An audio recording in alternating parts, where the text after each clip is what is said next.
What's up, everybody? It's your boy J Bob's here on the call today for this week's Man versus Man. It is now week 2 coming up here tomorrow.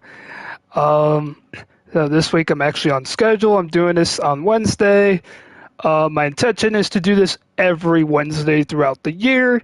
And of course, like part of that is strategize. So if I miss it, because like I'm too tired or I have other obligations or an emergency comes up or something crazy happens, um, I I have Thursday afternoon before the game to do it, and that's exactly what happened last week. I actually took on some extra gig work on Wednesday, so I had to do it on Thursday.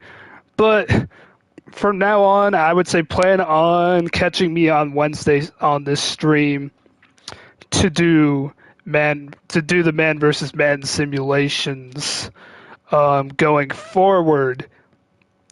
Um, with that being said, I'm giving everybody here just a couple minutes to hop on the stream for those watching live.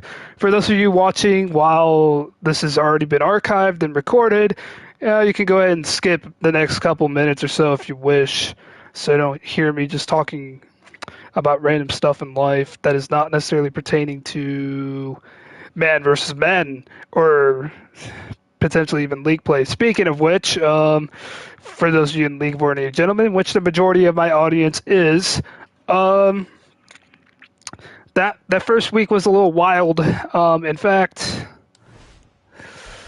before we go ahead and get into man versus man this week, I know Ryan's out there doing stuff from the outside looking in now for us, which is great. He can't really do much right now because he's not in the league, but he did a good job covering my trade. I traded away Aaron Donald finally, so he's gone, and that's a blow to our team for this year. But like I kind of accepted this year is going to be a kind of a wash, and this is going to be a rebuilding project. And I'm hoping to get as many draft picks as I can. I've posted Cooper Kupp's on the block if I can trade him and get at least a solid pick for him, or a solid young player for him, then I would be all for it. Just rebuilding this team potentially through free agency, cutting as much cap as I can where I can do it, because right now it's very hard with this Rams team. But week 1 we pulled off the upset against the Seahawks and Chris, and that's because his quarterback didn't know how to throw a pass, and he didn't. Backwards pass, and Tyler Lockett didn't know how to catch that ball, and it was recovered by Colby Durant, who ran it for a touchdown. Colby Durant was Defensive Player of the Week for the NFC, so he's in good company right now. Maybe he'll have a breakout game in the future. But with that being said, I have the 49ers. Technically, we're scheduled for tomorrow night, but that's a big if. I'm not sure if I'm going to be able to make it. I have it tentatively scheduled more like it. So that game might actually be a fair sim with Ubi, which I would say is kind of good because I think we're going to get slapped. But I also want to try and get my revenge against him for last Madden season, when he got utterly destroyed by his Detroit Lions when I was the Green Bay Packers. So look to make that change. That's just to look forward to when it comes to our league. But moving back into what really matters, let's go ahead and first things first, update our standings for men versus men. Just a reminder, this your guys' picks for the week lock as soon as I do the game. So you guys still have time to get your picks in right now. But once I announce what you guys have picked, it's locked, it's done. I saw a lot of people come in after the fact, and I understood that last week because I was a bit late on posting the polls, but this time I gave everybody a full 24 hours to make their vote, and I assume that's enough. Like when players hit the waivers in League of Ordinary Gentlemen, everybody gets 24 hours to make a pick, and I'm sure Justin Reed has found a team by now since it's been 24 hours since he's hit the waivers. Speaking of, so 24 hours seems to be a good time limit on these individual poll things. So first order, let's go ahead and update the standings from last week. So going across the board, um, so right now I myself am leading the race so far with 9 wins. League of Ordinary Gentlemen, you guys are not too far behind with 8 wins. And then there's Madden. I kind of saw it coming when I was going through the simulation. I was surprised by a lot of its picks, and I had it. I honestly just had feel like Madden had a huge lapse of judgment last week, and they had 4 wins. Only 4 wins. And if it wasn't for that stunning upset on Monday Night Football, then I only call it stunning because Aaron Rodgers went down with that injury. Um, they would have had only 3 wins, and then I would have had 10. You guys would have had 9. And our records would have looked a lot better if it wasn't for that. And Madden would be looking utterly atrocious right now. So Madden really needed that win on Monday night just to not fall out of the race in week 1. So it wasn't a good week for Madden. It was a pretty good week for me overall. I mean, going 9-7 isn't so bad week 1. I wish I could have done better. You guys went 8-8. Of course, there were a lot of surprises. And speaking of which, let's talk about our week 1 surprises. So, I mean, where to start because there were quite a few. At least from my point of view. So, if you guys want to post what you guys' surprises are, comment, and I'll see it, and then I'll go ahead and talk about it. Or if you guys are watching this in the archives, go ahead and chat up in the general in League of Ordinary Gentlemen. Just a sec here. Yeah, I need that swig of water. All right. So, there's a couple elephants in the room. I could start with the very first game, the Lions and the Chiefs, which was a surprise. I could also talk about the most recent thing in our memories, which is that Bills and Jets game. Both of them had pretty big surprises. Of course, just who won the game and how it was done. So let's just go ahead and start with that Thursday night game. So everybody, Madden included, picked the Chiefs to win that game, and the Lions came out and stunned everybody by pulling off a 21-20 victory. However, I will throw some caution into the wind here for both the people saying the Lions are going to make it to the Super Bowl this year, and for those saying it's going to be a really bad year for the Kansas City Chiefs. And honestly, I'm the person before week 1 who said that the Detroit Lions were going to be much better this year than they've been before, and the Chiefs were not going to be as good.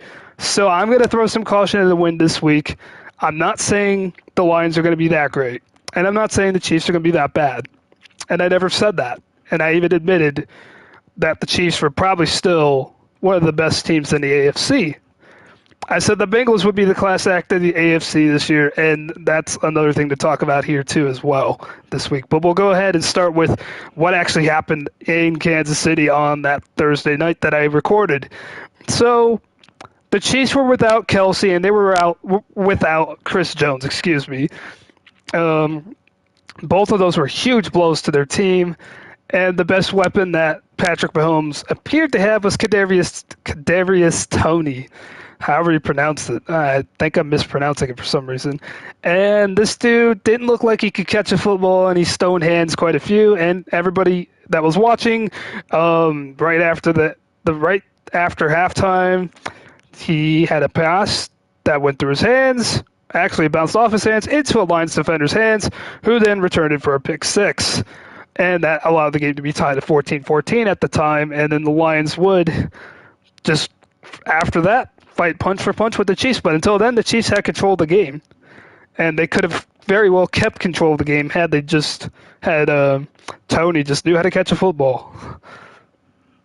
So, the way I see it, the Kansas City Chiefs, first of all, Toney needs to learn how to catch, but second of all, they will be getting Travis Kelce back, and that is a huge boost to this team.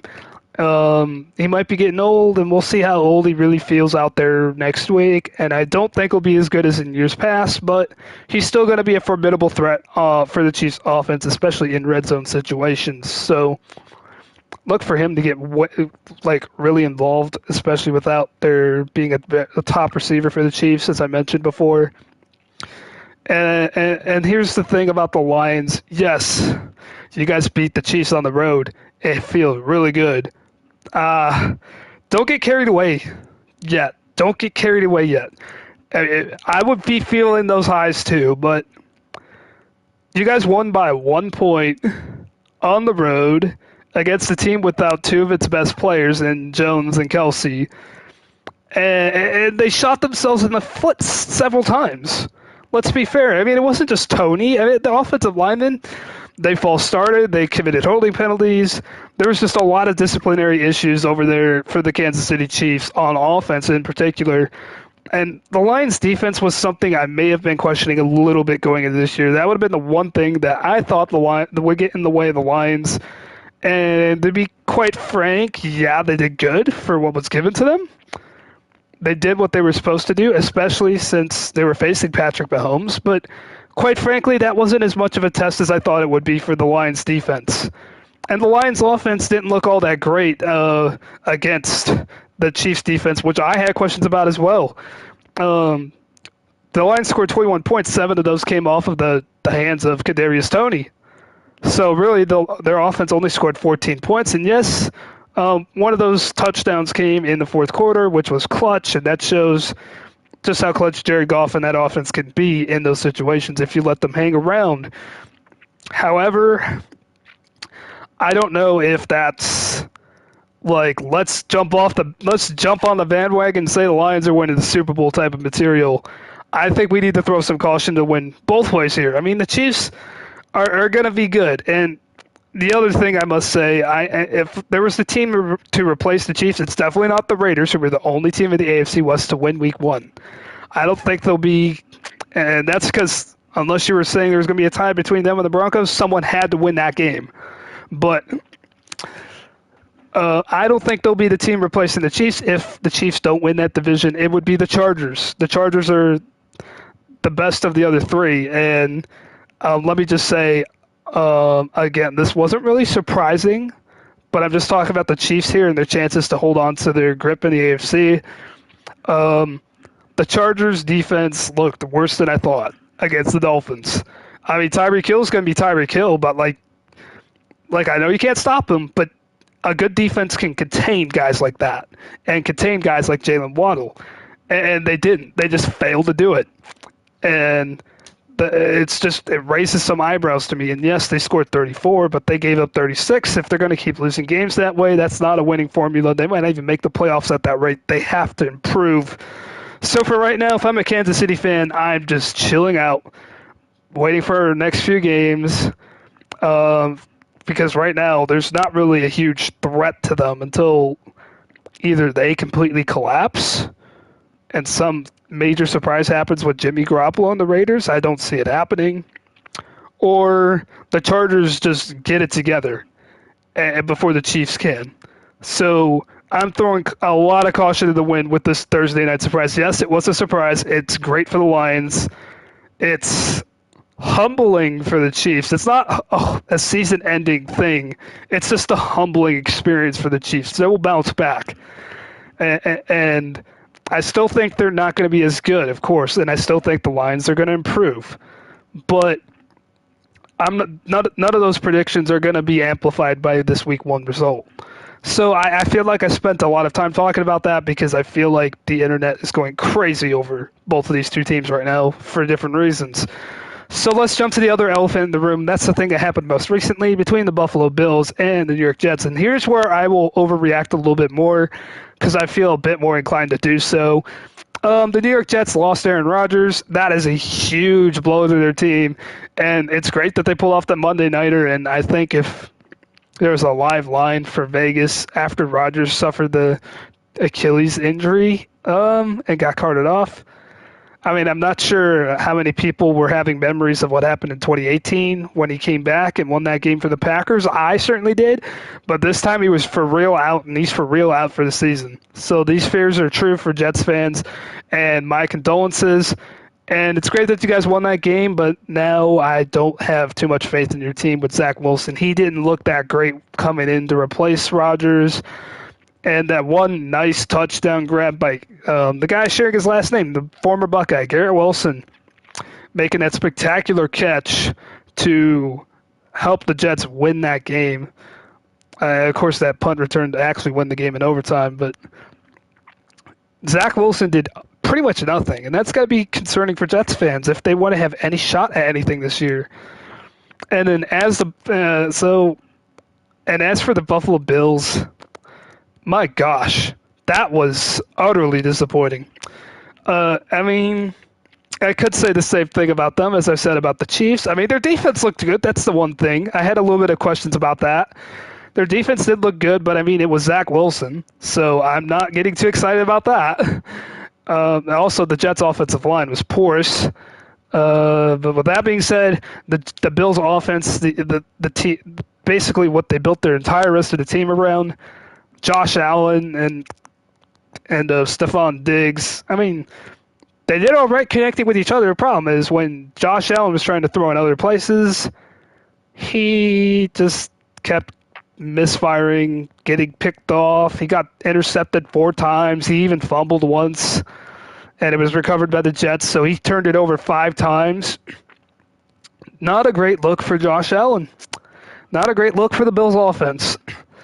And I mean, now that the Jets, like if they lost that first game to the Jets without Aaron Rodgers, if they keep playing like that all year, they might be in for a very long season. Now, do I think that's going to happen? No. I think Josh Allen and company will bounce back. He has taken responsibility, but I mean that's a bit concerning if you're a Bills fan. The way that first performance was. Call it an off day. Hopefully, it's it is what it is for Bills fans. But what we saw on Sunday also was a well-oiled Miami Dolphins team, and if Tua can stay healthy, and all those guys are just firing on all cylinders on offense, they're going to be very difficult to stop, and they might just be the new class act in the AFC East right now, after what happened on Monday night, of course. So the Dolphins, they may as well have been the biggest winner on Monday night, if you ask me right now. Now let's get into some other surprises that happened throughout the day on Sunday. First of all, I shall mention you guys didn't have any faith in my Browns. Neither did Madden, and boy, was everybody shocked, even myself. I didn't think we'd hold Joe Burrow to 3 points, but that high firepowered offense, turns out this defense can do something about it. I mean, I thought this offense was one that you couldn't really stop, that you just had to hope you could contain so your offense could score more points than them. But in the case of the Browns defense, that was great. That was great defense from the entire team, from the front four all the way back to the secondary. I mean, Jamar Chase barely had any breathing room. T. Higgins was hardly even mentioned that game. These Bills, I mean, I think Joe Mixon had some pretty darn good, decent rushing yards, but not like a breakout game for him. And without the passing attack for the Bengals, it's just the Bengals are reliant on their passing attack. And if you could take that away, then they're a beatable team, and they've shown that. No, I still believe the Bengals are the best team in the AFC North. I wish I could say the Browns, just because they beat the Bengals, they're now the best team in the AFC North. That's not the case.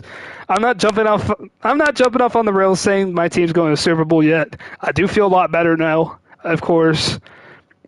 And I do feel like this team could be a playoff contender. However, I do need to see more evidence before I really start to say this is a championship contending team. But they did show a sign of that in this first game. So that's a step in the right direction for my Browns. That was a very pleasant week 1 surprise from my point of view. Sorry, Bengals fans. Besides that, I think we all had the Washington Commanders utterly decimating the Arizona Cardinals, except for Madden, who had the Cardinals winning. But Madden almost made the right prediction on that one. And it just, Sam Howell, I guess, it just isn't going to be a good quarterback, and it's likely they'll finish last in the NFC East. And I would have said that back before Week 1 because they're probably just not the best team in the NFC East. That's just a tough division to be in. But I thought they would be able to beat up on an Arizona Cardinals team who's likely to be a bottom feeder in the NFL. So a little bit surprising. I mean, they won, but a little surprising that that game went the way it did. Jimmy G and the Raiders, they pulled off a pretty nice victory out there in Denver. Now, will Jimmy G be like that all year if he stays healthy? I don't know. I don't think this dude has played a full season of football in God knows how long. So Raiders fans can get excited all they want, but I throw a little caution to the wind on that one as well. I mean, they're technically in first place outright because everybody else started 0-1 in their division, so that's good for them. But they got some challenges ahead of them. So their Week 1 win against Denver was just the start, just the start of everything for Jimmy G.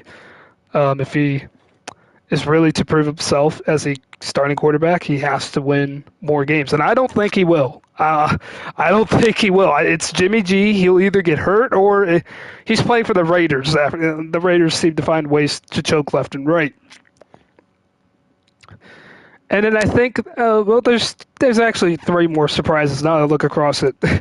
So, the Rams and Seahawks game, I came on to my league game on Sunday morning saying, okay, I'm playing as the Rams, here's the Seahawks. I'm probably going to get destroyed, and so are the Rams real life today. But it turns out, okay, so not only did I win my Madden game against Chris, but it turns out in real life that the Rams flipped the script in that second half against the Seahawks. I didn't really watch any of the game. I just see the final score was 30-13. They bottled up those Seahawks wide receivers. So, and I looked at the stats. They didn't get any takeaways. They didn't get that many sacks either. So it was a team effort on defense overall. And maybe their offense had a greater time of possession or something and kept their offense off the field. Maybe the Rams controlled the game. But whatever they did, they had a formula that was working for them. And they had a good rushing attack because all 3 of their touchdowns were rushing touchdowns. Stafford threw for over 300 yards, though. So it was a pretty balanced game for the Rams. And, I mean, for Rams fans out there that were hoping for a bounce back after that meltdown last year, this is a good start.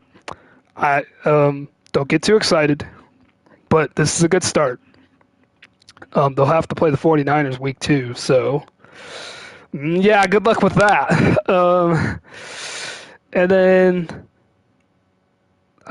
Green Bay Packers at Chicago Bears. The Packers really throttled the Bears. I mean, what else could I say? Everybody picked Chicago to win that game, and the Packers pulled out.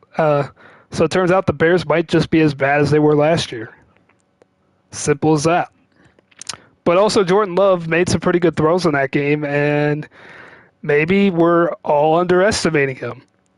I think when Aaron Rodgers first came in as a Packers quarterback, we all underestimated him too because he was not Brett Favre. So we just continue to make these assumptions about the Packers quarterbacks when they come into their first year as a starter at Green Bay. Like, could this be Jordan Love, like, following up in those guys' footsteps? I don't know. I'm not getting too excited yet. My girlfriend's dad is a Packers shareholder, and he's throwing caution to the wind himself. So I'm not jumping on that train yet, but that was a great first game for him. And if you're a Bears fan, that is disappointing. Disappointing way to start your season against the division rival. I personally like Week 1 division games are so random because not everybody's ready for them, even the best teams. And saw what the Browns did to the Bengals, 24-3. But then now you see like the Bears, who were supposed to be better this year, they come out looking sluggish Week 1, especially defensively, and they showed no signs of improvement from their last season. And then of course the Cowboys and the Giants. What more do I need to say? 40 love.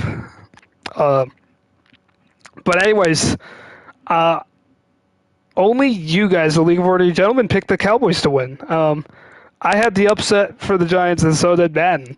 And I honestly thought the Giants would do a lot better with Daniel Jones. But it turns out Daniel Jones might just be a clown. Um, and honestly, this Giants offense, if Daniel Jones can't throw the football, then everybody knows what's coming. Run with Saquon Barkley, and if you know what's coming, he won't be as effective. I mean, he'll get his money's worth, but he won't be as effective. And the Cowboys' defense is, for as good as it is, you ain't getting past them with that kind of offense. You have to be better than that. And losing 40-0 at home, embarrassing. I don't know if the Giants will recover from this. And I mean, quite frankly, their season started with a kick six, and that's just a bad omen. So, New York football fans, I don't know how I feel about your chances this year. It might be another year without playoff football.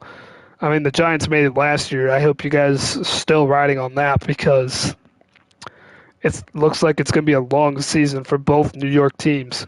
Okay, I went into those surprises. I spent quite a while talking about those.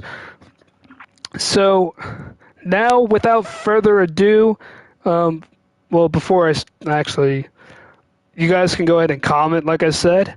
What do you guys think were the biggest week one surprises? And then I'll mention them throughout the stream. But for now, without further ado, let's go ahead and get into these week two picks. So we'll start out with our game tomorrow night between the Minnesota Vikings and the Philadelphia Eagles. What more do I need to say? So the men's simulation tournament we did a couple weeks ago had this. This was the very first game of it. The Vikings were at the Eagles. So I think we have an idea who men's going to pick. I mean, it was a close game, surprisingly, until Darius Slay got that pick six. But the Eagles didn't look convincing last week. But the Vikings, they played against the Tampa Bay Buccaneers, who I thought were going to be bottom feeders in the NFC this year. And they lost to them. So I think this will be a good week for the Eagles to really just show their full firepower against the Vikings defense that is looking pretty weak. I mean, they didn't do too bad against Tampa's weak offense, but this is an entirely different group here in the Eagles. So as you guys can tell, I'm going to pick the Eagles. Let's see what the League of Ordinary Gentlemen has to say. So we had 9 people voting, and it looks like 8-1 in favor of the Eagles. Someone picked the Vikings. Ah, okay. I don't know if I want to call people out this week. Last week I did call people out who made the one oddball pick, but I'm not sure if I want to be that much of an influence on who's making these picks. I mean, kudos to whoever makes these picks. I mean, if you're in the League of Ordinary Gentlemen, you can see who made that pick, so it's not like I need to call them out on the broadcast. But League of Ordinary Gentlemen favors the Eagles. Now, let's go ahead and run our first man simulation of the stream. So let's go ahead and find the Vikings and the Eagles.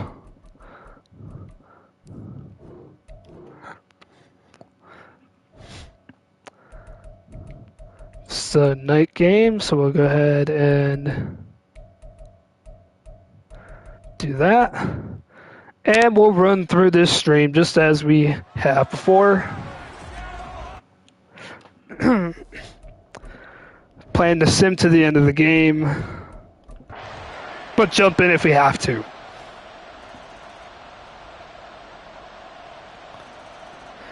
And I don't think we'll have to. The Vikings are hanging in there now. Hold on a minute. Yeah, okay. Well, they made it close at the end, but the Eagles do pull it off. So, in this simulation. So clean sweep for the Eagles to start. Not really too much of a surprise there, even for Madden. Just so you guys know, I do. This is inspired. This whole series is inspired by Total Pro Sports on YouTube. Look them up. They have come out with a revamped version of this called TPS versus Madden versus the World. Um, it's slightly different from what they had before, which is what I call Man versus Men. Of course, the name of the stream. Um, but for those of you guys looking for like real professional analysts content, I would highly suggest go checking them out. They do more than just obviously Madden simulations, but but like go ahead check them out. Like I enjoy their content, and it's it's a good thing to look for if you're just looking to watch like random sports highlights or random sports analysis. They have all of that. So go ahead, check them out, look them up on YouTube. I figured I'd give them a little bit of a shout out here to the LOG folks here. Just because that's how I am doing this stream. Without that, I wouldn't know what this is. Of course, they do it a little differently now. It used to be just one analyst doing it like I am here, but now it seems like their whole team is making the pick for TPS rather than one guy.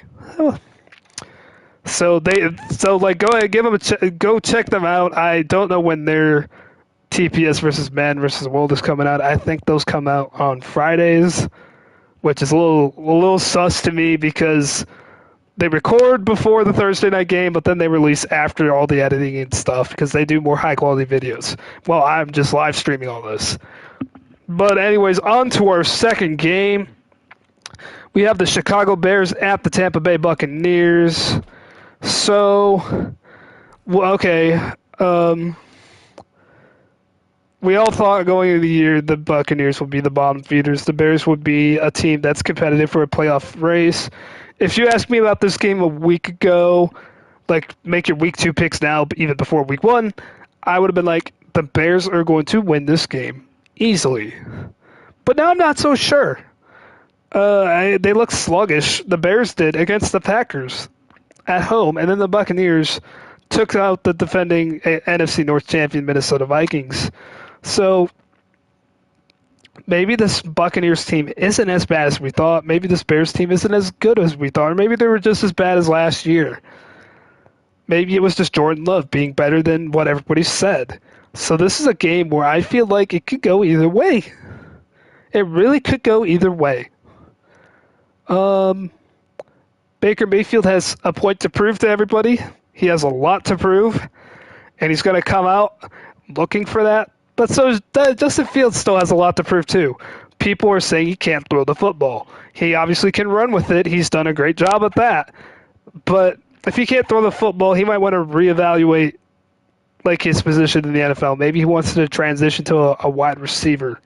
If he, that's what I mean. I'm an Ohio State fan. I'm an Ohio State alumni. But that's what Ohio State quarterbacks tend to do once they get to the NFL. Or even before that, they decide to become wide receivers. Just see Terrell Pryor, see Braxton Miller, and maybe that Justin Fields should consider that if being a quarterback can't throw the football down the field doesn't work out for him.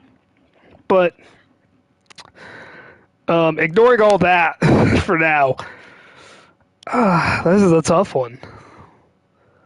And you can even see Madden has a +5 an overall gap between the Buccaneers over the Bears. But I think the Bears, like as a team overall, have a lot more to prove than the Buccaneers still. I think the Buccaneers might just be in the position where they're accepting that this is going to be a long season, and the Week 1 win might reinvigorate them a little bit. But a lot of teams win Week 1 games and then fall apart immediately after. See the Chicago Bears last year. And they won against a pretty darn good team last year in the San Francisco 49ers Week 1. But in this case, I think the Chicago Bears are going to go ahead and win this game. It will be a close one. The Bears have a lot to prove in this game. And if they don't do it here, then it's going to be a disappointing year for them. But I think they'll pull it off. Let's see what the League of Ordinary Gentlemen says. It looks like they are with me on this one, voting for the Chicago Bears. Again, 9 people voted. It seems as if 7 picked the Bears and 2 picked the Buccaneers. So let's go ahead and see what Madden has to say about this one.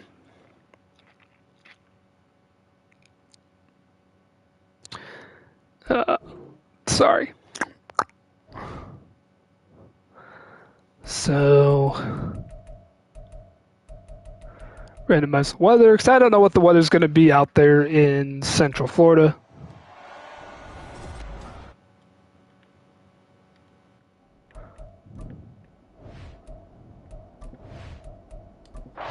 Go ahead, sim forward to the end of the game, just as we usually do.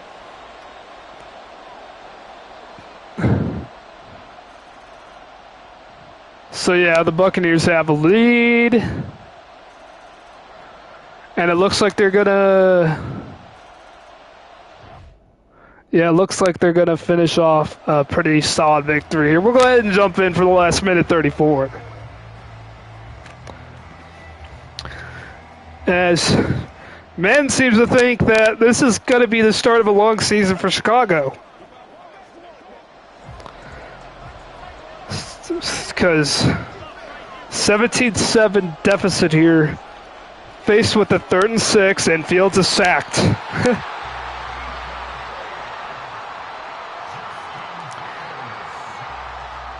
4th and 13 for Justin Fields. They need a miracle, obviously, a touchdown, onside kick, at least a field goal. Or they could get the field goal first as well, but they have to convert on 4th and 13 before any of that, and they do.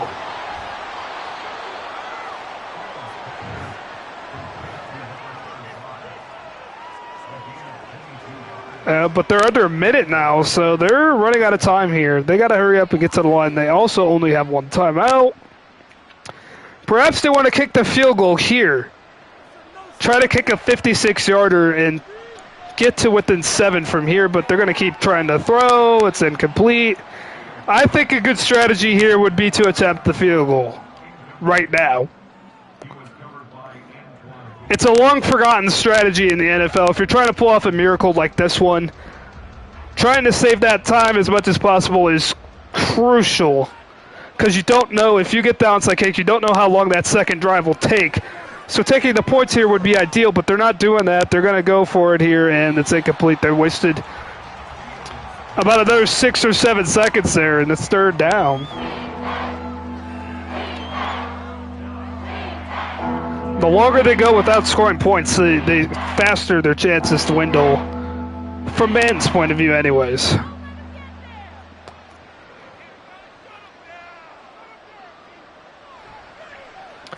So 3rd and 10, and sacked again. It's Vita Vea.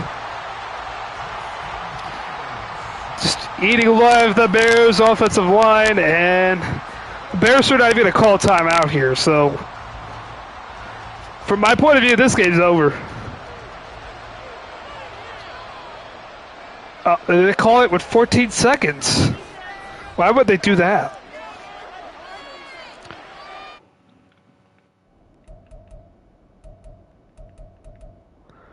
Well, let me sim. We'll go ahead and back out of the game because we know who won already. So we'll give it to the Buccaneers. Madden seems to like the Buccaneers a lot. I mean, they paid off week 1. That was one of the few things that paid off for Madden week 1. So next game, we have the Green Bay Packers at Atlanta Falcons. When I could find them. But the Green Bay Packers, they looked a lot better than everybody thought in week 1. And the Atlanta Falcons, I mean, they were going up against... they were going up against Bryce Young and company week 1, a team that was just kind of getting started with the rebuild, and that Panthers team looked decent. The Falcons were just good enough to beat them. Desmond Ridder has a lot to prove still, so does Jordan Love, but Jordan Love has shown more signs of being able to prove what he needs to prove than Desmond Ridder. And with that being, again, asked me a week ago what that's going to happen in this game. I said it was going to be a toss-up, most likely, and I was going to have some deliberation. But my best judgment now will definitely lean with the Packers here. Jordan Love going 2-0 to start the season, and everybody goes crazy for him after he wins this game because he's 2-0 to start the year. Now let's see what the league voting gentleman has to say. And 9 people voted on this game, or excuse me, 8 people voted on this game. 6 favored the Packers, and 2 favored the Falcons. So the league voting gentleman has picked the Green Bay Packers. Now let's go ahead and see what Madden has to say about this. No, we're not doing that quick presentation stuff.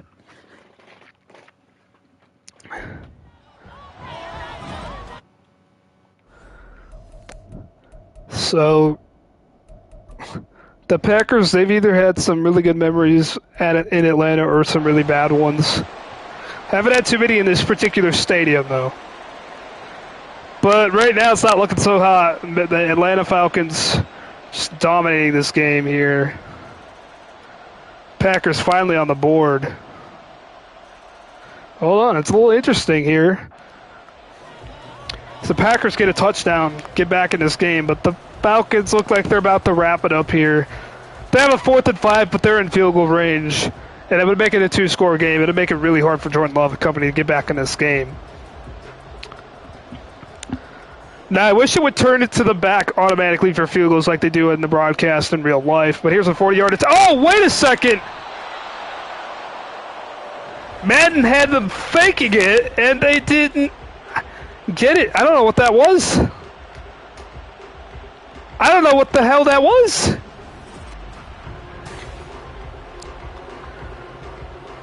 Well, my best judgment there is unless it was a bad snap or a bad hold, there was no need for that to happen.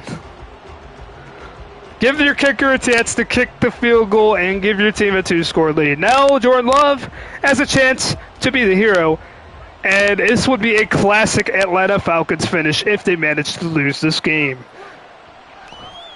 The Packers do need the touchdown, but they have the momentum on their side, and here we go. There's a pass complete to Romeo Doubs. And it's a gain of 16 to start the drive.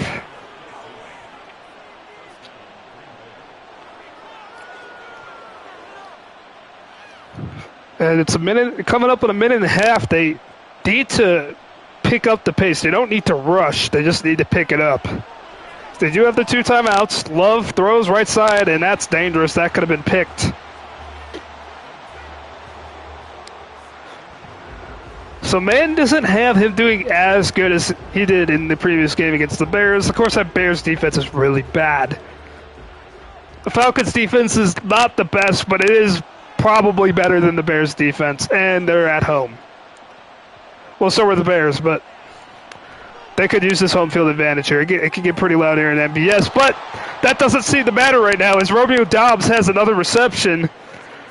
And now the Packers are on the plus side of midfield, and the clock is stopped at a minute 18. And Madden has been really favorable to both of these teams in simulation so far. Well, not in the Week 1 man versus man, but in the tournament for the Falcons, they were definitely a favorite. But now Love took forever, and that's a rookie mistake. It's not technically not a rookie, but his first year as a starter, that was a rookie mistake for Jordan Love.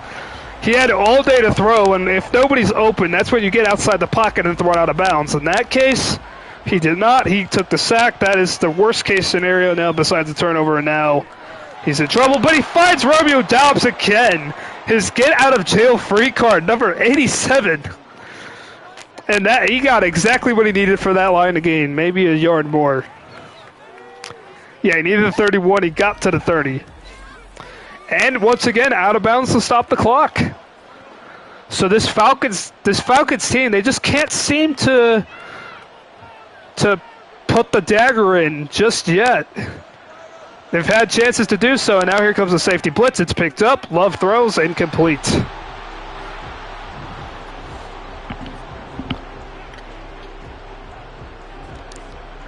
Desmond Ridder watching helplessly, hoping his defense can hold on. With 38 seconds to go. Time not really a factor here for Green Bay anymore. They need about a little under a yard per second here, and that's doable, but that is almost intercepted. And that would have been game over. It's 3rd and 10 instead. The Packers have 2 plays here.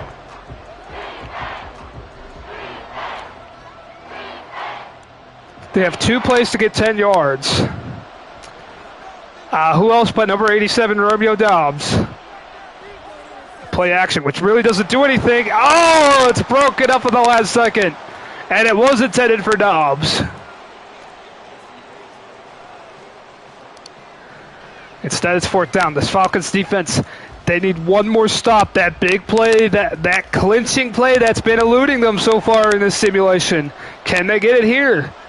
4th and 10. 31 seconds left. Here we go. Love looks, fires to the end zone. It is broken up, and the Falcons win. They finally make the play. I'm not sure where Love was throwing that ball. Surprised. Yeah, that man right there feels like he got denied. Maybe he wasn't open. I didn't see the route he run, but he went the other way, and that may have cost him. So it has the Falcons pulling off this game. We'll go ahead and just exit out of here because we know what's going to happen. 1 or 3 knees if the Packers decide to use their timeouts or not, so that's pretty predictable. The man has this one going to the Falcons in a close game. Wouldn't be too surprised, but nevertheless, that's an upset for the Falcons. Now we have a tale of 2 bad teams here, the Colts and the Texans, both who are completely rebuilding. The Colts are the visiting team, yep. And the Texans are the home team. C.J. Stroud left a lot to be desired after that first game. Anthony Richardson did a little bit better, I believe. I didn't watch either of those games. I just saw the final scores. So basically off the final scores, I think Anthony Richardson may have had a better game. I did see the defensive touchdown for the Colts, but they still had some offense. And they actually hung in there with the Jaguars. So the Colts might have a slightly better team than the Texans overall. But who has more potential? I think the Texans have more potential. They have more picks than the Colts do, I believe. They have more cap space than the Colts do, I believe. And I think the Texans are in a better situation. Now when it comes to this game, that's a tough one. You have 2 bad teams here. And C.J. Stroud might be a good quarterback for his team someday. There's not much he can do right now with the team he has. There's just not much he can do. I have to go with the Indianapolis Colts just because of that. C.J. Stroud, all due respect, I'm hoping he has a good career. But this rookie season for him, it's going to be rough. This team isn't built to win now. Neither are the Colts, but they do have Jonathan Taylor, and they do have a couple of pieces on defense as well that can keep them in games. Like what you saw with Jacksonville. You see DeForest Buckner, he scored that defensive touchdown. So I have to lean with the Colts on this one. I think the Texans have a better future, though, overall than the Colts do. The Colts they're in for a tough few years with their cap situation and their picks. So, but at least they'll win this game, according to my picks. What does the League of Ordinary Gentlemen have to say? They agree with me. They go with the Colts to win this one. It's going to be a long year for both teams. But, so in reality, I think the Texans will lose the battle, but they'll win the war, if you know what I mean.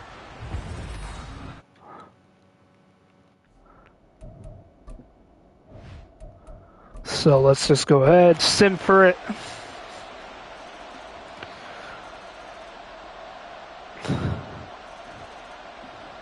Man has been prone to disagreeing with us a lot, and it's looking a lot like it here too. So now here we go with 2 minutes 15 seconds left.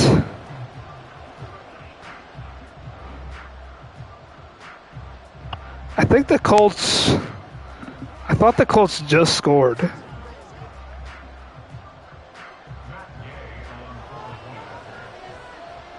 So yeah, this is just a point after. Oh, well now I can't sim. It's alright, we'll just go through it. The extra point's good. All right, now can I send the kickoff at least?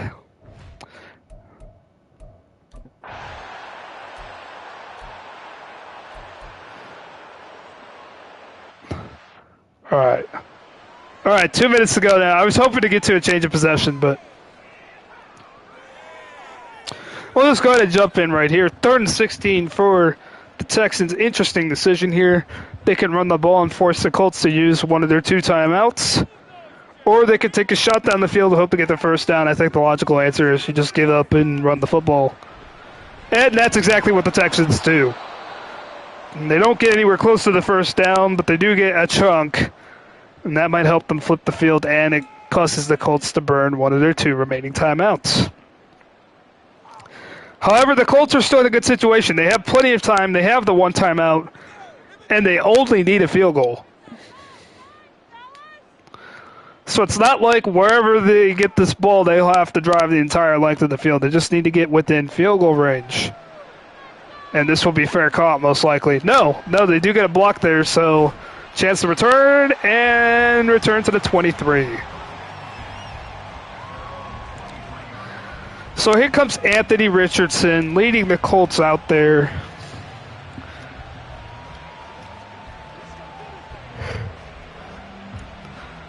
I keep saying all these quarterbacks have a lot to prove. And I feel like it's true with a lot of these early window games. All of these young quarterbacks that haven't really done much in the NFL so far, they have a lot to prove, and that's not going to do it. That could have been a pick 6.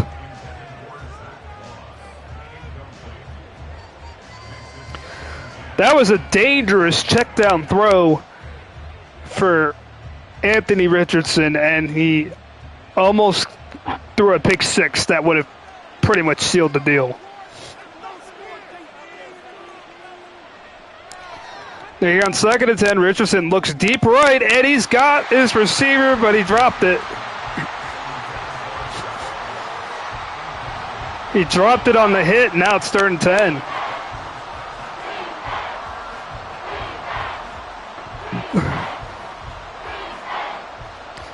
Can this Texans defense get just one more stop and pull off the victory here? Richardson steps up, looks to run, and he's got it.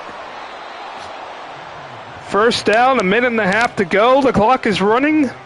They only need a field goal, though. About 30 more yards, and they're in decent field goal range. You're talking about from there, a 52-yarder from the other team's 35. Richardson looks to throw, checks it down. This time it is complete. Gain of 8. But now we're under a minute, and that clock is ticking. They still have that final timeout, and they still only need a field goal. So let's see, is this good game control, or is this poor clock management? They're going to continue to use the middle of the field here. It's getting them chunks here, but it's costing them a lot of time. And I said they didn't have to worry about time as much, but they couldn't be this lackadaisical with it. So now more time is ticking here. There's a lot of time coming off this clock. But if they could do what they just did on that, oh my goodness. Oh my goodness, they waited long enough to use that timeout. The Madden logic here makes no sense. We saw a fake by the Atlanta Falcons when they didn't need to fake it. They managed to hold on defensively to win that game, but they waited. If they were going to use the timeout there, they needed to use it right away. They let 10 seconds run off the clock there before that happened, and now they're going to need another big chunk here to get into field goal range. Richardson, he's going to look, then throw out of bounds. Perhaps that was a wise decision. I thought he had a receiver coming open there at the end, but he also probably could have ran and got 2 or 3 yards and then got out of bounds. So I'm not sure if that was the best decision, considering he could have gotten yards and stopped the clock. 2nd and 10. And he's going to throw deep here, and he did get his. He threw it, and it's incomplete. Yeah, I'm sure the hit affected the trajectory of his throw, but that looked a little weird.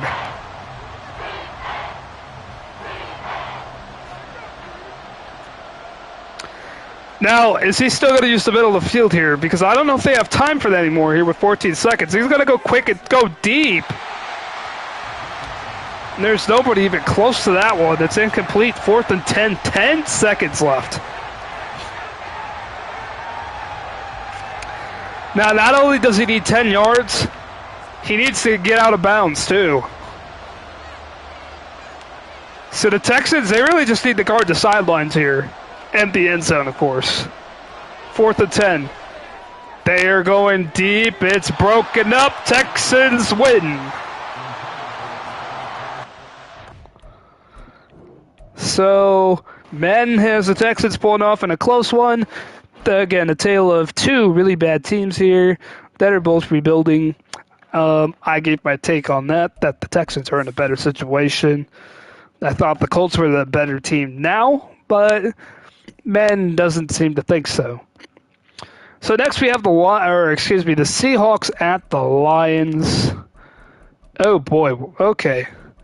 So the Lions and the Seahawks last year finished tied. The Seahawks and the Lions played in the same exact matchup in the same exact venue a year ago, and the Seahawks won, and that's why they made the playoffs and the Lions didn't. The Lions are out for revenge. They're feeling better about themselves than the Seahawks do right now. The Seahawks just lost to the Rams. Maybe it's the Rams finding their Super Bowl for them again. Well, I don't know about that, but the Lions did just beat the defending Super Bowl champions. And right now the momentum is favoring the Lions. But this, nevertheless, still is a very difficult pick to make.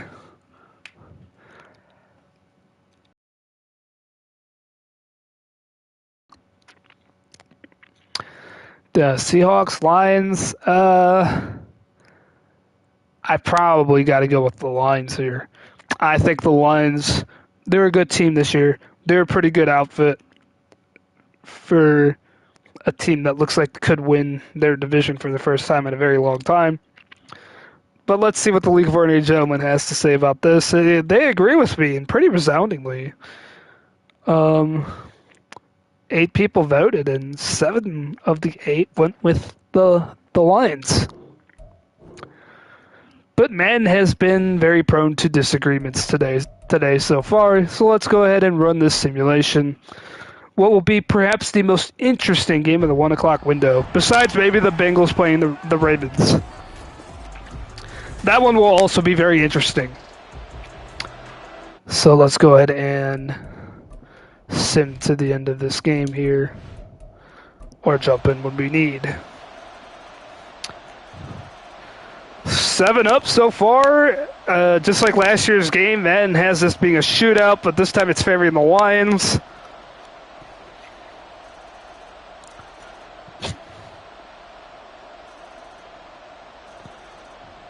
And it looks like the Lions will hold on and win. I mean, when I was gonna jump in, and then I saw the Lions take the 2-score lead, and I was just like, let it run. The stream has been going on for a little bit longer than I've wanted to so far, and we still got plenty of games left to go through, so I'm not gonna be too liberal about jumping in right now, anyways. So men's pick is the Lions. We are all in agreement this time. Hooray! That's only the second time we've all been in agreement. Now let's go ahead and jump to the Chargers and Titans. I think there's a clear talent gap here between these two teams. The Chargers, they're probably, I would say they're by far the better team. Madden has the overall gap, double digits. They had a really rough defensive performance last week, but their offense was able to put up some good numbers. And I think their offense against the Titans will be enough to overcome their defensive woes. And who knows, their defense might be able to bounce back.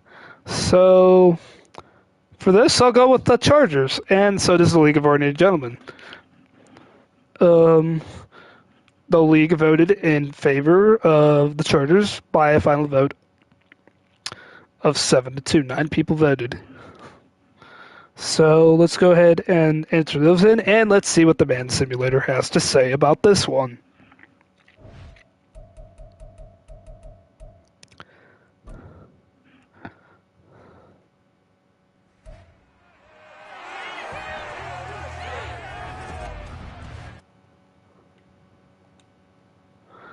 Oop. Come on, come on, come on. Things were getting a little cuckoo there.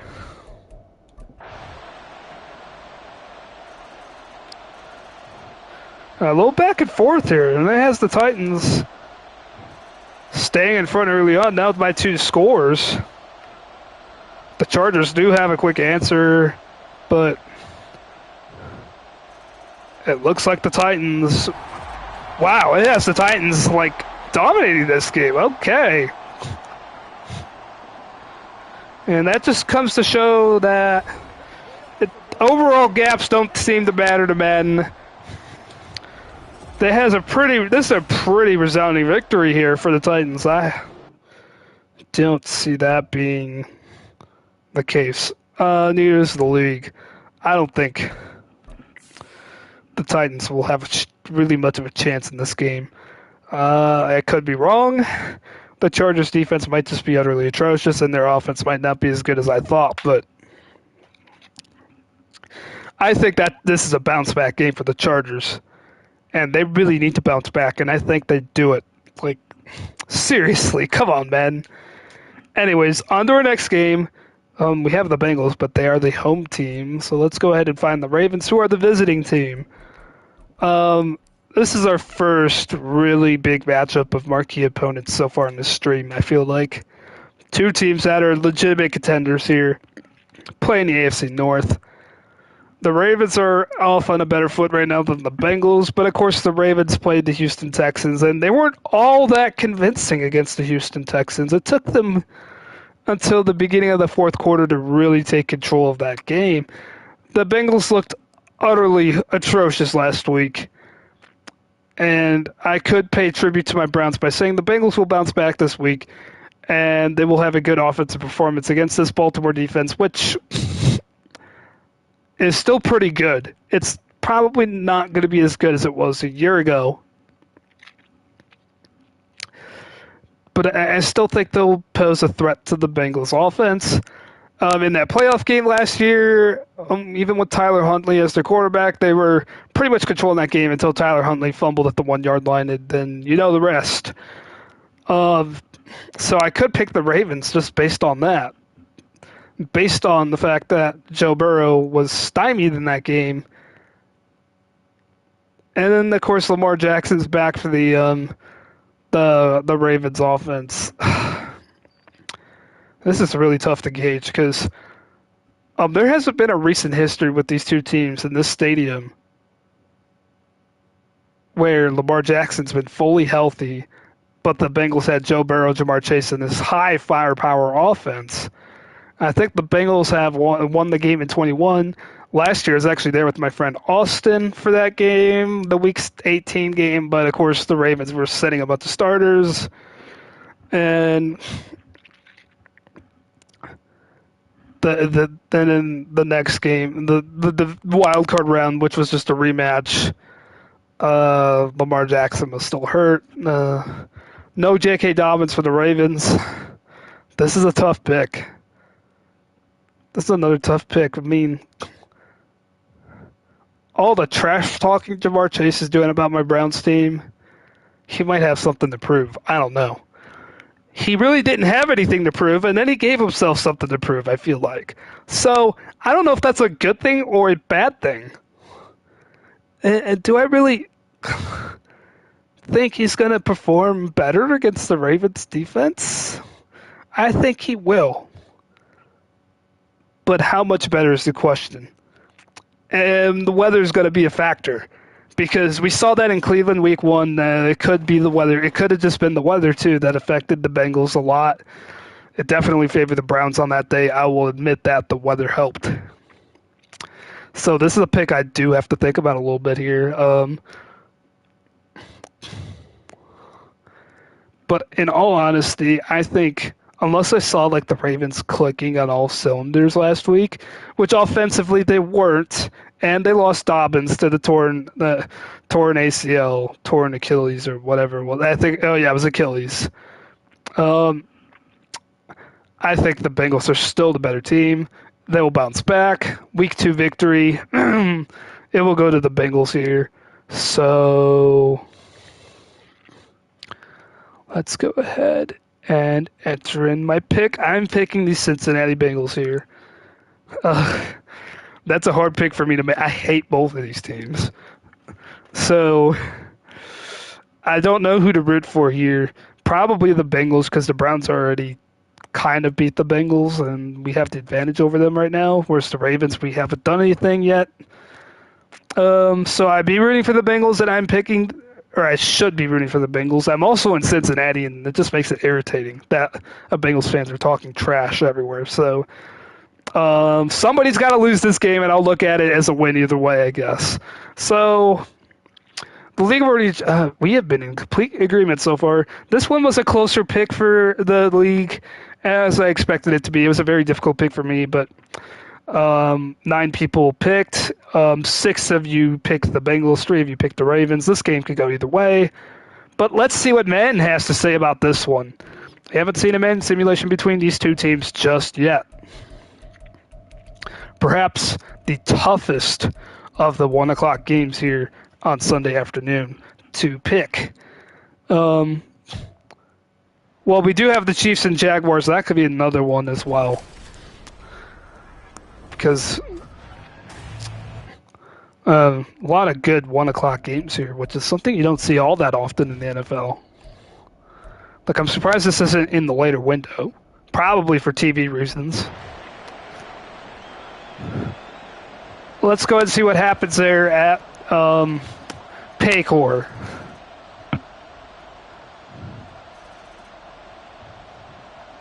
And we got the Ravens hanging in there.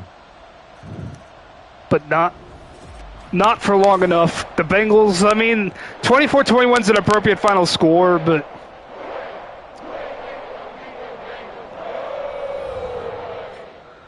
the Bengals had, they had control there in the fourth quarter. That's why I didn't jump in. It was 24-14, and then the Bengals scored the Ravens scored that touchdown within 2 minutes, and then they didn't get the ball back, and then they had to burn their timeouts, and the Bengals got a first down, and that ended it. So there was really no need to jump in there. Again, like I said, I'm not going to be too liberal about it today. Next up, we got the Raiders and the Bills. Well, if you would have told me there would have been one 1-0 team in there and it was not going to be the Buffalo Bills, I would have wanted to slap someone upside the head. Actually, I take that back. I don't want to say that, and YouTube accuses me for saying something stupid. So I take that back. Maybe I'll say something less vulgar than that. Like maybe want to run through a wall or something. Like, wow, the Raiders are the team that's 1-0 here, and not the Bills. And of course, the Bills could have. That game against the Jets. Going into it before we knew Rodgers was going to get hurt, it was obvious that it could have gone either way.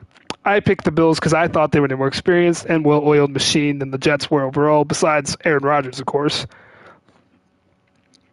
But the Bills lost to the Jets, and the Jets didn't have Aaron Rodgers. And that's embarrassing. And this Bills team can react in one of two ways.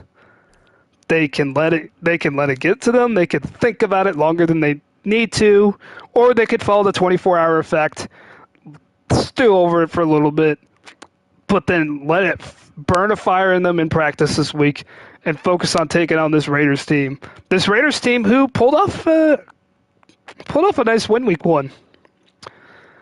But that could just be the Broncos being just as bad as they were last year, even with Sean Payton at the helm.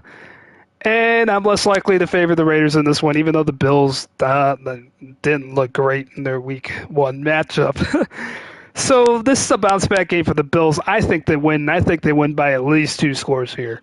And league worthy gentlemen, one person picked the Raiders, but everybody else favored the Buffalo Bills out of 9 people. So we're pretty much in complete agreement so far.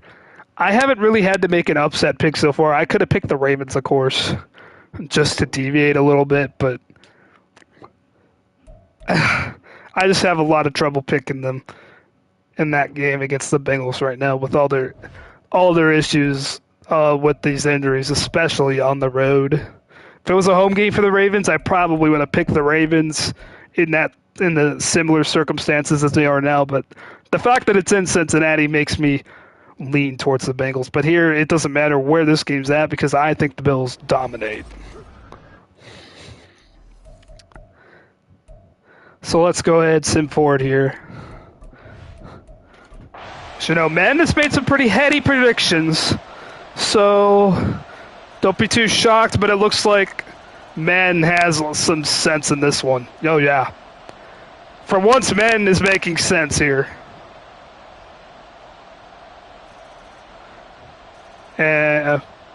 Wow. Oh, wow. It got a little close here. Oh, well. The Raiders are out of timeouts. Okay. So the Raiders made it a little close at the end, which surprises me a little bit. At least Madden had some sense in that game to at least say the Bills were going to win.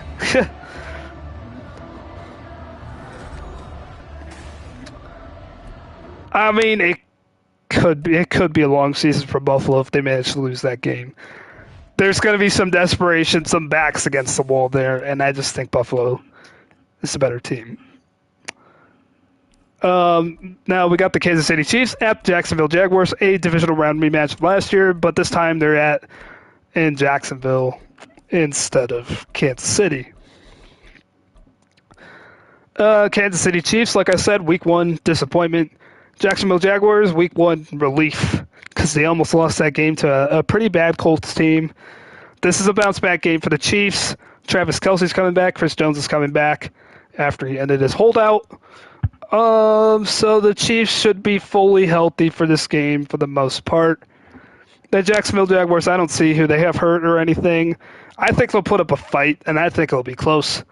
But I have to make my pick for the Kansas City Chiefs in this one, just because this is a bounce-back game for a team that's still really good.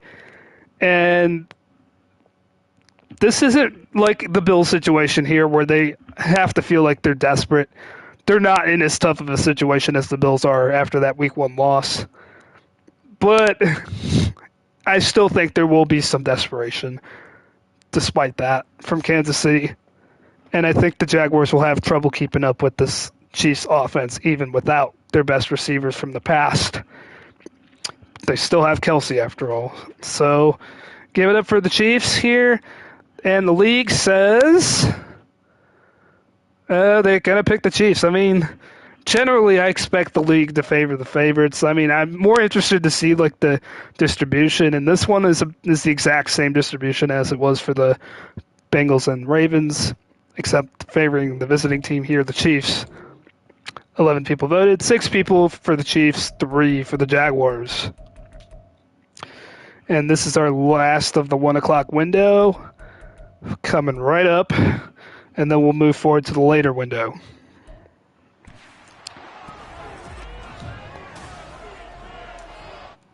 So there's Everbank.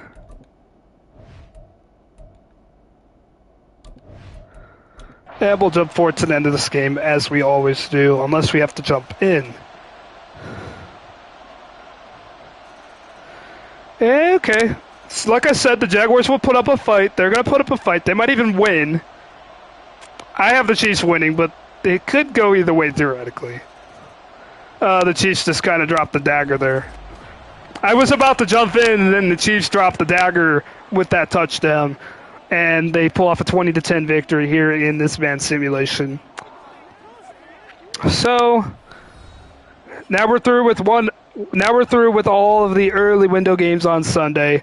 Let's go ahead and go through the 4 later window games. The games being played on the West Coast or in that direction, like in the Mountain Time Zone even. Like Arizona's technically Mountain, but they don't follow daylight savings time, so right now they're technically Pacific in that aspect. So for these next two games, they are later window games, but we'll keep them as 1 o'clock because it will be 1 o'clock local time to them. So our next game here is the San Francisco 49ers taking on the Los Angeles Rams. The San Francisco 49ers established themselves last weekend as the dominant force in not just the NFC, but all of the NFL. And they're going to be playing a Rams team here who Madden still seems to think that it could be relevant. Or maybe it seems to think are still pretty bad here. Their week 1 result would suggest otherwise. It's just very small sample size of one game, but they're headed in the right direction. However, a game like this could spell doom for them because they really need to build momentum to show that they're still a decent team. And this game is really not going to help their cause because they're going up against the 49ers team. Now, we could all be wrong and think the Rams could win this, or the Rams end up pulling off the upset and winning this game, and this would be the surprise of the weekend, even though the Rams they were pretty surprising last weekend, and if it wasn't for some other things that happened in the league, it would have been the surprise of the week last week. So, the Rams week 1, they've shown they are capable of surprising people. But this isn't a team to be surprised right here. The San Francisco 49ers look too good. As long as they can stay healthy, they are going to be legitimate Super Bowl contenders. They want that Lombardi trophy. They haven't seen it in a long time, 30-plus years now, since Steve Young was their quarterback. And they're not going to let a team from LA get in the way here. So the 49ers win this game. And I know there will be some people out there saying the Rams will win. And I'll listen to them because it's not utterly atrocious anymore to think that. But it's the 49ers. Come on now. And yeah, the league generally agrees with me. 2 people did pick the Rams. 7 went with the 49ers. So my pick, 49ers. The league's pick, 49ers. We have yet to disagree. We got to disagree somewhere. So let's go ahead and fast forward to the end here. Unless we have to jump in. And that was quick. A lot of points being scored here. A lot of points. You look at that. This is a close game. The Rams have the lead. So we might have to jump in for this one. Actually, let's go to the 2-minute warning at least. Okay, there it is. 2-minute warning. 49ers have the ball at their own 11-yard line. The Rams had a great punt there. They pinned the 49ers at their own 2, but so the 49ers got work to do. They need a field goal to tie. The touchdown would win, or most likely win, unless they do it really quick and leave the Rams with a lot of time to respond. But 49ers have one timeout here. Purdy looks, fires. Caught by Kittle. And right now, those 2 people that are picking the Rams are like, see, I told you this could happen. Because right now, Kyle Shanahan and this offense, they need to get fired up here. They need to get in the field goal range, and they need to do it fast. Purdy drops back, fires right side, complete for a first down. And it's Ayuk, and he got out of bounds, too. So that stops the clock with 1:25.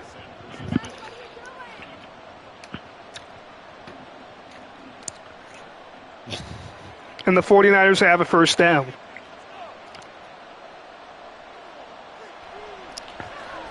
Purdy to the middle this time. There's a penalty.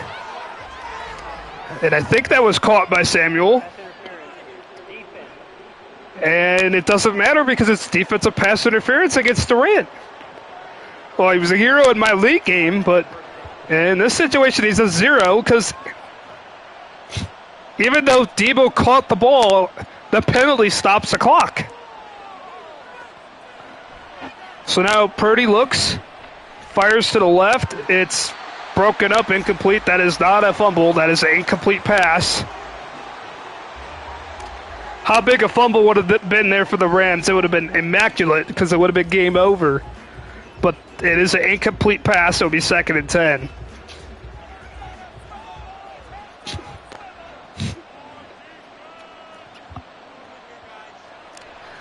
Now Purdy looks, throws right side. It's off the mark. He looked for Kittle. He threw it low and outside. That's not where you want to throw to your tight end. You need it higher than what he just threw it there to his tight end. And now here on 3rd and 10, they're in a bit of doo-doo here. Can Purdy get another first down now? Steps back. He has all day, but now he gets pressure at the end there as nobody got open, and now it's 4th and 10, and this is it for the Niners.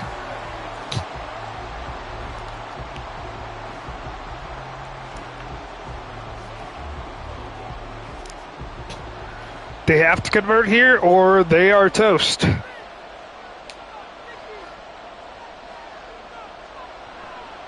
Purdy fires left side, out of bounds, incomplete. The Rams take this one.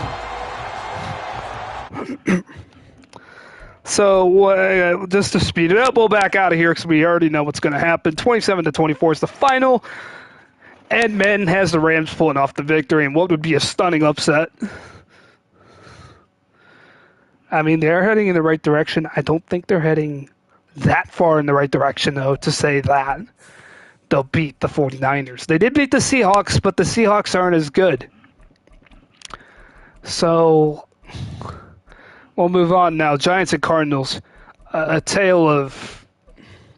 I don't even know what to make of this. One team is just bad. The other team was just really disappointing in week 1. And they could also turn out to be really bad. And one team is just expected to be bad. The other team is expected to be a lot better than what they were in week 1. And I think this is a bounce back game for the Giants. How badly do they want to bounce back? It'll be determined here in this game. I think they'll bounce back enough to beat the Arizona Cardinals. I think that's just a given. Cardinals are going to have a tough time winning any games this year. So I picked the Giants. Let's see what the league has to say. They generally agree with me. A couple people picked the Cardinals. The Cardinals are in for a long ride, even if and when Kyler Murray does come back. This just isn't the team. This isn't the year for them. So let's go ahead and see what Madden has to say about this.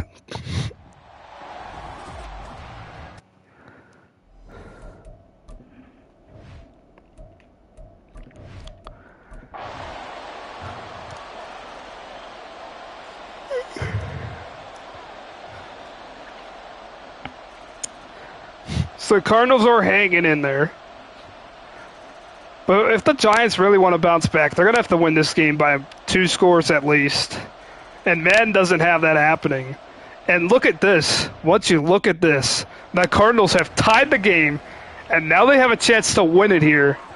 With 10 seconds to go, if they can get a quick first down and attempt a field goal, they have a chance. But you know, Josh Dobbs is their quarterback, and he misfires.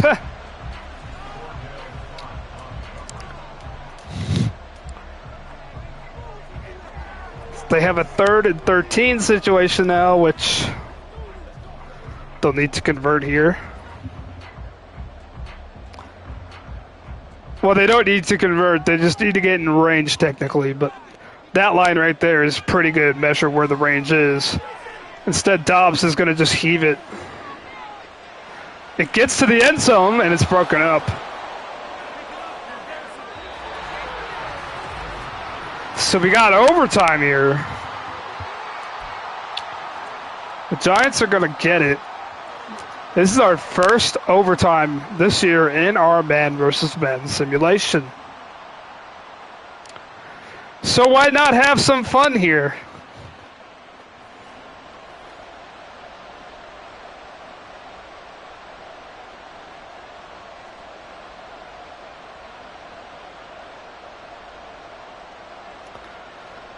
All right, this cutscene in between is taking a little too long here. Kickoff's away. It's going to be kneeled down as expected.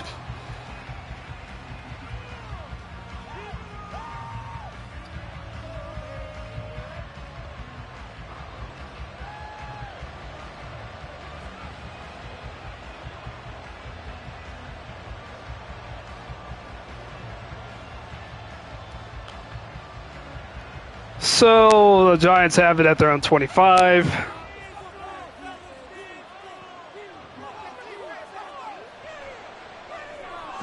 Daniel Jones, who looked atrocious in week 1, is able to complete the pass to Paris Campbell for a short gain.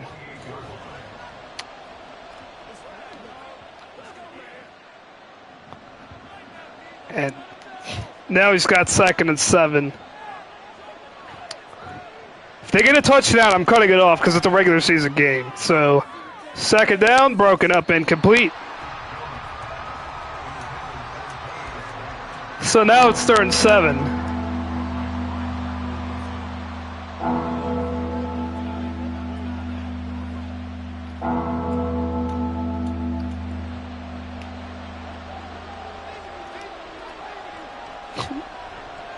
So now 3rd and 7. Jones looks, throws, caught, short of the line to gain though. Or no, it is past the line to gain. I saw the other marker and it confused me. Darren Waller has the 1st down. Ignore what I said. It is well past the line to gain, actually. The line to gain was the 35. He got all the way to the 38.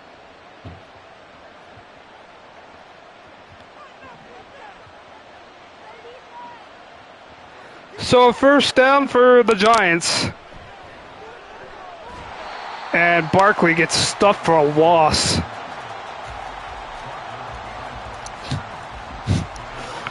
And for as long as this game is taking, we still got 4 games left to simulate. This is why I said I wasn't going to be too liberal about jumping in today. I was already a little late getting started, and I did go on long enough talking about week 1. And here we go, Saquon Barkley gets 6. Or, excuse me, gets 7. That was 2nd and 11.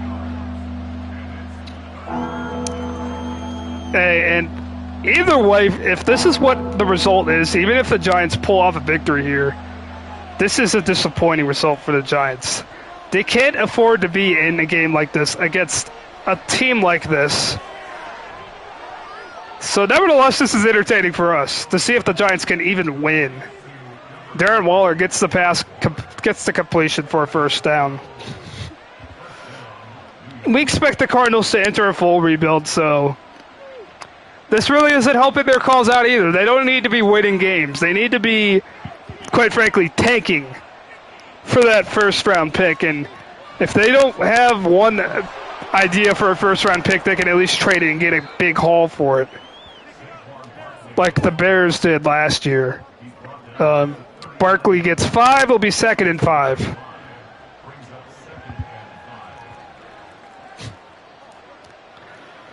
Now, can we see the Giants get a touchdown here, win the game? That pass broken up at the last second, incomplete.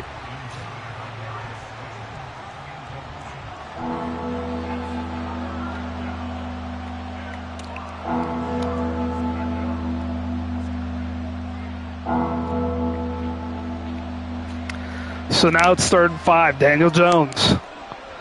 He needs a few more yards here to get in field goal range. And that'll get it done, and back gets the 1st down. He finds Sterling Shepard. Ben was pretty high on the Giants last week, but after what actually happened, they should probably know that the Giants need to win this game. Jones running out of time here, and he throws it, and nearly intercepted.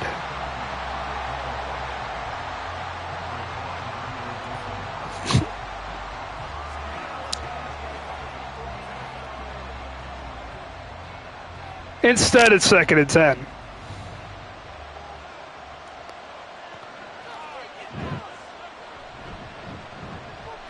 Barkley tries to power through a defender. He gets 4.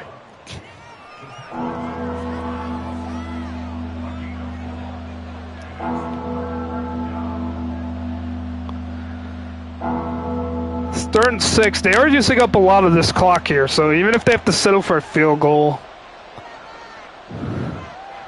it's going to force the Cardinals to hurry up a little bit more. But here comes the pressure. It's picked up by Barkley.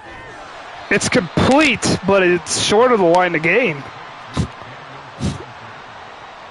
Good defense there by the Cardinals, so now the Giants have a decision to make here on 4th and 1. Do the Giants go for it and they keep this offense out there on 4th and 1? They want the touchdown, or at least to use a lot more of this clock, but let's see if that happens. It's caught for the first down by Paris Campbell. And he's able to keep the clock moving, get the first down, keep this drive alive. The Giants are 10 yards away from victory. There could also be a field goal in that amount of time away from victory. The Cardinals bend but don't break.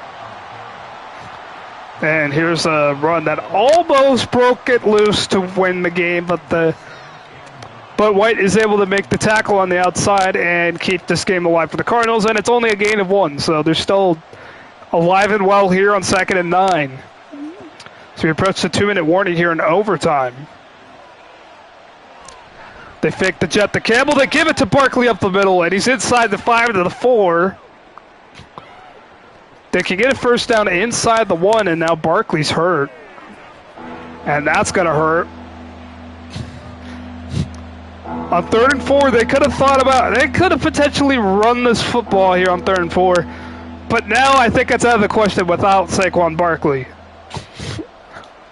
Of course, the Giants can burn a timeout here and bring him back in, technically, if he's healthy enough, but who knows if that's the case. As we know, Madden injuries don't carry over. But here we go, Jones is going to take off, and he's got the touchdown to win the game.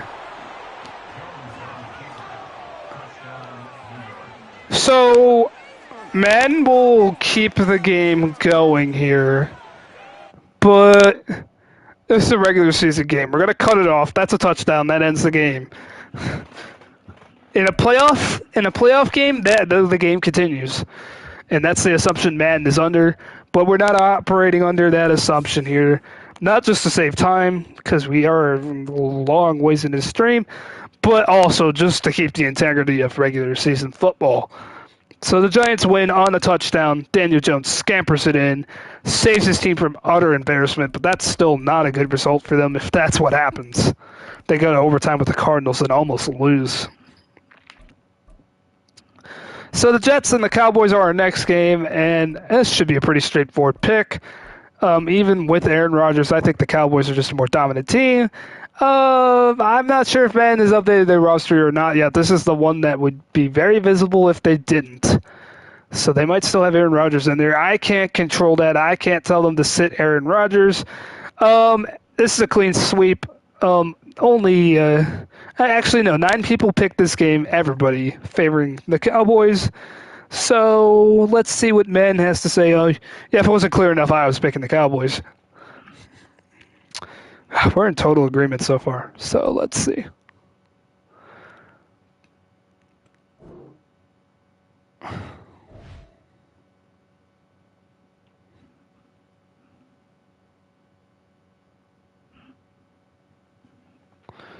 And I just saw a typo in my spreadsheet, so I'm going to go ahead and fix that.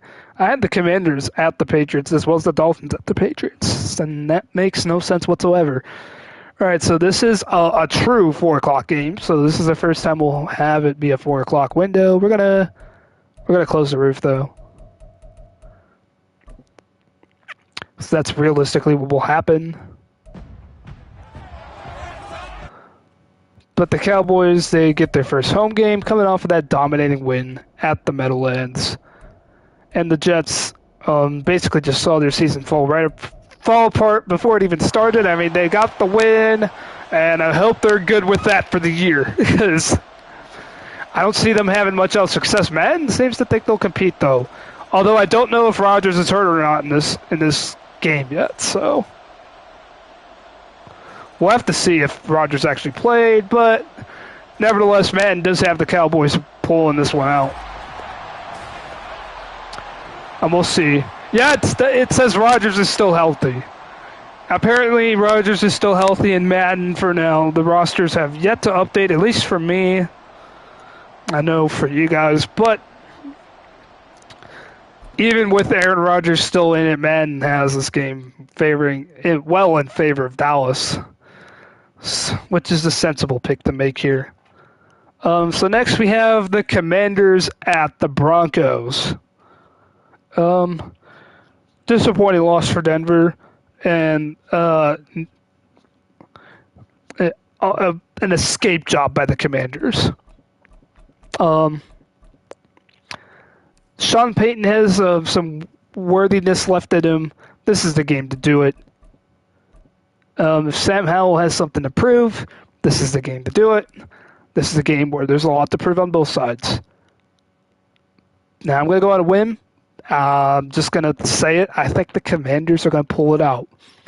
I think that was a wake-up call against the Cardinals because they were trailing for quite a while in that game. That was a wake-up call. I think they wake up here against Denver, and they find a way to win this game. Sam Howell, Terry McLaurin, they'll find guys like that. And this Commander, I think Russell Wilson's beyond what he's capable of at this point. I mean, or what he used to be capable of. Oh, I made the wrong team in. Let's see what the league has to say. I'm kind of hoping we disagree here. Oh, we barely disagree here. Yeah. 9 people picked. 5 picked Denver. 4 picked Washington. So the league is officially going with the Denver Broncos. And like I said, these picks lock as soon as I announce your guys' pick. So the pick is now locked. It cannot be changed after this. So that pick is locked. And now let's see what happens. This will be an interesting one, actually. It is in Denver, so we'll keep it as a 1:00 game. And then this is the last of the later window games. Random. This is the last of the later window games. We have the Sunday night game between Miami and New England, and then we have the 2 Monday night games here in week 2. I meant to do that first. Super Sim. To the end. Look, Denver's winning, and they're actually in control of this game. Wow, they're in complete control of this game. Okay, well, we know who Van's pick's going to be. It's going to be the Denver Broncos. And in utter dominating fashion, 34-6. That is the blowout of the week for men.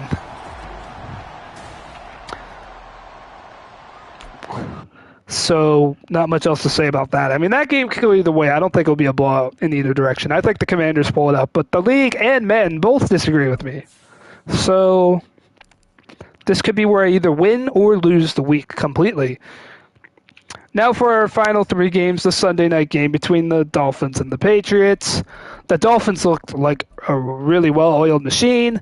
The Patriots, I don't know what to make of them. I mean, Mac Jones seems like he might be the most inconsistent man in the NFL. One week he's out there and he looks like an MVP, and then the next week he looks like a guy who belongs way on the other end of the bench. He is just so inconsistent. I don't know what to make of him. It is against a very weak Miami Dolphins defense, but the Dolphins offense is immaculate, and the Patriots were able to slow down the Eagles offense, which might be equally immaculate. And the thing that separates the Eagles and the Dolphins is the defense, of course. And if the Patriots are able to stymie the Dolphins the same way they were able to stymie the Eagles,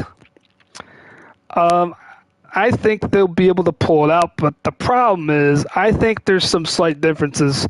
I'm not saying one offense is better than the other between the Dolphins and the Eagles. I think the Dolphins offense is just better matched up to beat a team like the New England Patriots. Tyreek Hill will just run all over the field, get open, and as long as Tua stays healthy, the Dolphins win this game. I don't see the Patriots pulling it out, but like I said, if their defense can play just as well as they did last week, they'll have a chance. And if Mac Jones can come out and show his good side, they can pull this out. But I don't think it'll happen. I think it will favor Miami. They're just a better team here. And let's see what the league has to say.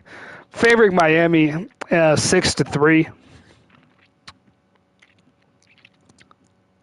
Oh, that is not. Man has not officially made its pick. So your guys' pick is now official. So is mine. Let's go ahead and see what Man has to say about this batter. It's the night game, random weather.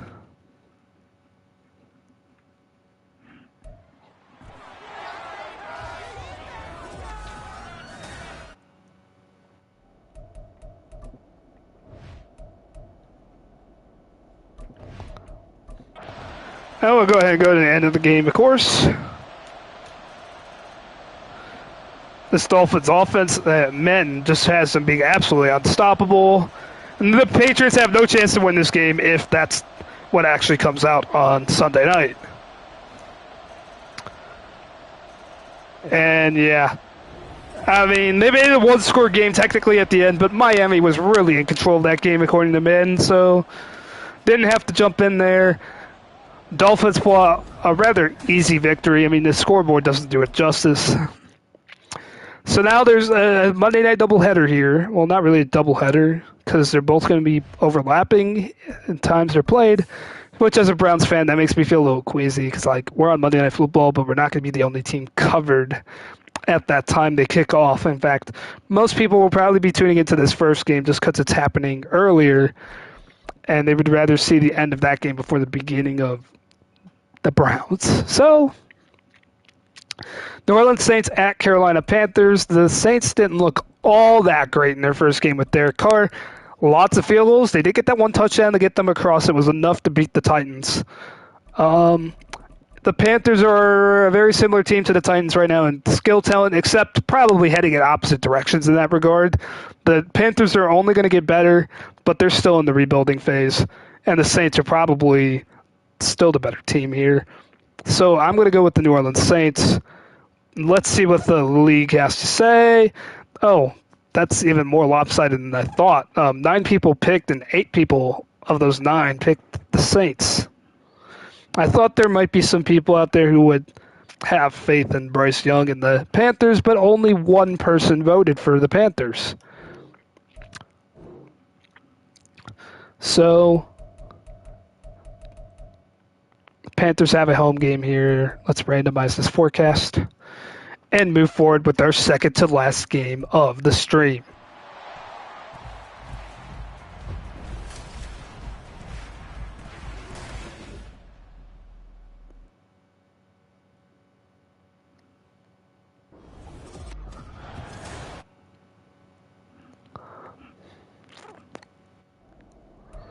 So let's forward to the end here.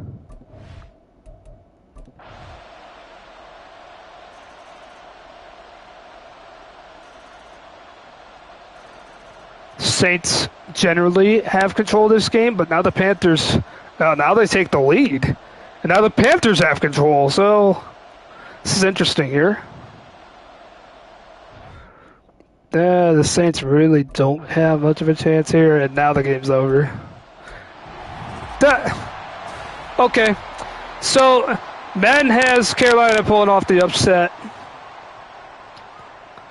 Hasn't had as many ridiculous upset picks this week as it did last week. The upset picks that it has so far, besides maybe the Rams, I can see happening. So this could be a better week for Madden, and if things really go Madden's way, it could make up the ground that it absolutely lost last week. But we do have one more game here. Of course, my team is yet to come up. The Cleveland Browns will be at the Pittsburgh Steelers.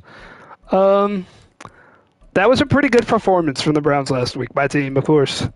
I have to say that. And the Steelers looked utterly atrocious. I mean, they did play the 49ers, though, and I'm giving all the credit in the world to the 49ers. And I do hate the Steelers, so I'm a little biased there. And, of course, I'm going to be very biased by picking the Browns because why not, at this point, pick the Browns to win this game against the Steelers? We haven't had a good history at Acre Shore Stadium, or however you pronounce it, in recent years. So there's that. But if I'm picking with the way the teams are trending after week one, the Browns look like a much better team. The Steelers' defense could keep them in this game, of course, and force the Browns into some tough situations, force some takeaways, and then win the game. That would be the way the Steelers win this game against my team. But I'm optimistic. I don't think that'll happen. And I think the Browns win. So last week I was bold enough to pick them as an underdog. I may as well pick them when they're favored to win. Let's see what Madden has to say. Or excuse me, what the league has to say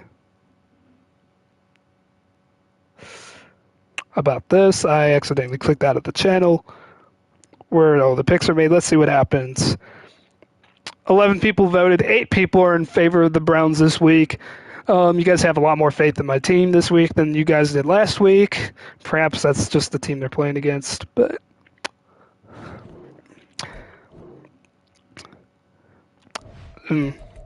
I'd be surprised after the way the Browns defense played last week to see Kenny Pickett, George Pickens and company doing a whole lot, unless some people get hurt, which, quite frankly, that bug is very common with my team. So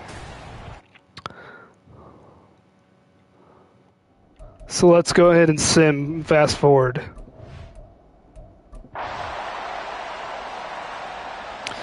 Oh, that's the Steelers come out firing with Kenny Pickett and company. And Madden looks like it's going to favor the Steelers. No, it's close here, though. Browns take the lead here late. The Steelers tie it. And here we go, minute 18. We're going to jump in. This is the last game of the stream. A stream that has been almost 2 hours long for Madden versus Madden Week 2.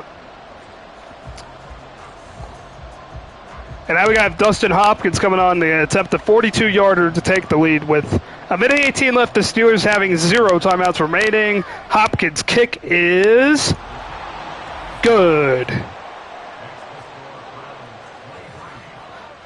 I don't like that angle because I can't tell if it's good or not initially. So the Browns will kick off to the Steelers here. A minute 15 left and no timeouts remaining.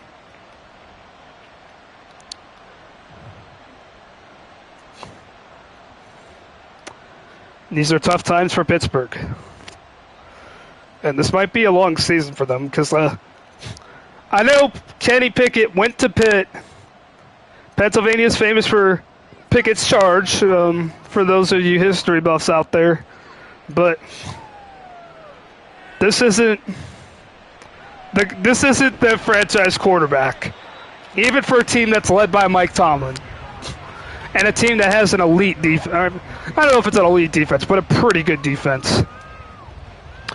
I mean, what happens to an elite defense when the offense can't do anything? It tends to sour, either by players leaving or just them performing less because they're fatigued or they get hurt. So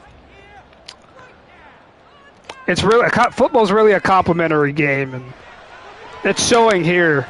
And now Pickett, he lost the ball, and that's the game right there. Who else but Myles Garrett? Actually, he recovered it.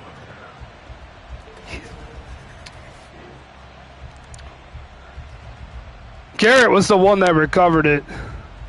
Jones was the one that knocked the ball loose. So the Browns will win in week 2, and according to Madden, so 2-0 to start the year for the Browns. That would make me happy. That's something I haven't seen in a long time. Should have happened last year, but of course we had the utter catastrophe against the Jets. One that I would like to forget, but can't possibly forget. So, men has the Browns clean sweep here to finish it out. Myself and the league only disagreed one time, and that's because I kind of was intentionally doing that, and I knew I had a feeling the league was going to favor Denver in that game. And I decided to favor the Commanders, like a reasonable pick. Like I wasn't just going on a whim. So not too many upset picks for me this week. I only made one upset pick. Of course, the league is kind of the standard for who's going to be the favorite. I mean, unless it's like a close call, like between the Commanders and the Broncos. That's really the only true like close call I see this week. I mean, other than that, there's like favorites, like clear favorites, but not like solid favorites. Like the Bengals over the Ravens. Like the Ravens could win that game, but the Bengals are definitely the favorite, and the league shows that. So yeah. So again, if you're watching this while it's archived, like let me know. Like what is your biggest week 1 surprise? What do you think will be your week 2 surprise? And what are you looking forward to most this season from the NFL? I know week 1's already passed, so it's a little late to be asking that question. But like after week 1, like what are you really looking forward to now? Now that you've seen these guys play one game, a very small sample size, not enough to make like important conclusions, but enough to like kind of get a gist of like what some of these players have in terms of potential. So this is your boy J Bob signing off, saying see you next time from Men versus Men. Have a good night, everyone.